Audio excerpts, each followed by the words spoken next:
So they will. It's a dilemma Yeah, for it is. them. Right. Yeah, but I'm glad that I don't have that dilemma anymore. We'll talk about that very shortly as we wrap Yeah. up this episode na slightly longer than usual. But I just want to say, I want to ask you, sa iyong palagay, ito sa era of the rise of Tulfos, era where Marcoses and Dutertes are the main actors, what is the messaging ideological space for a true progressive opposition? Kasi parang gusto ng tao siga, gusto ng tao yung mukhang decisive. Obviously mukha kasi maraming performative dyan na cute lang. Ano nangyari sa 20 pesos ng bigas? Anyway, I mean, realistically, what should be the positioning? Kasi even if sasabihin natin 2025, masyadong ipit, masyadong naipit, the game plan should be 2028, right? So as early as now, you have to lay down the foundation. Hindi yung mga last minute na naman na biglang tatakbo yung iba.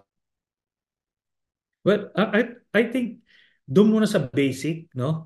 Kasi yung messaging, ano na yan yung next level. I think ang problema muna nung, let's say, some of the opposition candidates, particularly sila Tony Jokno and even Senator Bam, kailangan muna ulit ma-reintroduce sila sa lahat ng sulok ng Pilipinas. Kasi ganun eh. If they don't know you, how can they trust you? If they can trust you, how can they vote for you? So they have to know you first. Iba na yung terrain eh.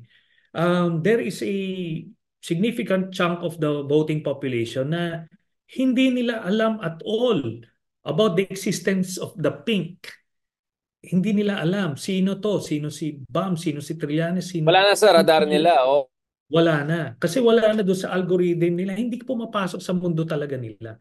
Kaya yun ang challenge. Kaso na ano na eh, na masyado nang nabasag yung communication channels. Dati, TV Patrol lang, ma-feature ka na. At least Oh, give it. 50% of the That's it. population. Doon ka na. Yun na lang. Pero ngayon, wala na eh. TV viewing public na masyado nang Disintegrated diversify. na. Oh. Oh, and paano ngayon yan? So that's the challenge. Pero they need to get their names and faces out there first before coming up with the yung kung ano mang message nila. Kasi yung message nila hindi ko rin nga alam. Sabi ko nga, um, what are they fighting for? Di ba? What do they stand for? Yun. Yun ang problema. Of course, just to wrap it up, obviously it looks like LGU is the direction of the wind for you. And my sense is even Lenny may be thinking about running as mayor or something like that. Is an LGU level progressive opposition the future? And may bagong party ka daw, katipunan ng nagkakaisang Pilipino, KNP. Is the LGU level like good mayors working together? Is this the future if ever that's the direction for you? Yeah. Well, that KNP is the party of Senator Bam and Atty. Chel Jokno, KNP. So, yung ano, palagay ko incidental lang ito that some of us are running sa local level.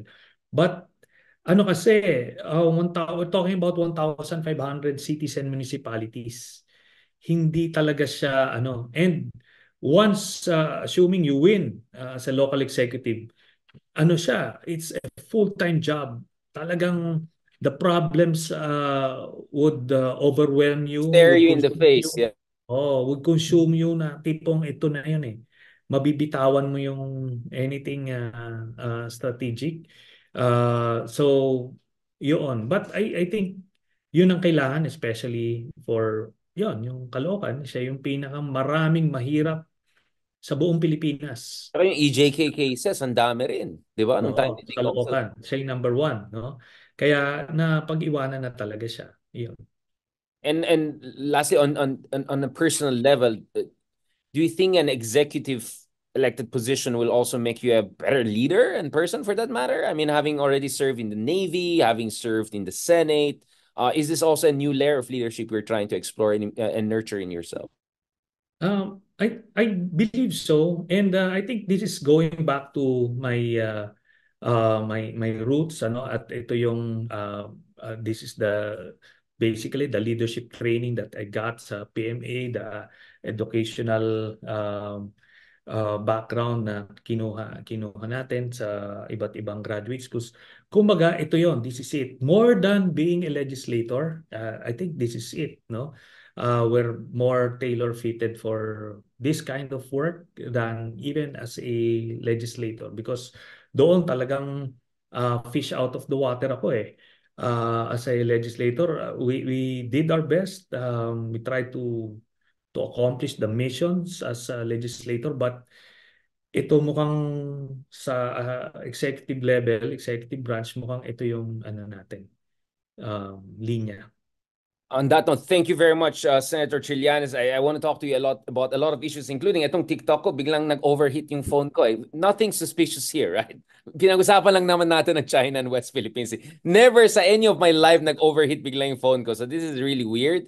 I'm sure it's just coincidental. But I hope, even if maging Mayor Sonny Trillanes ka, you can still talk to us. Big picture, di ba? Medyo, oh, about New York, New York.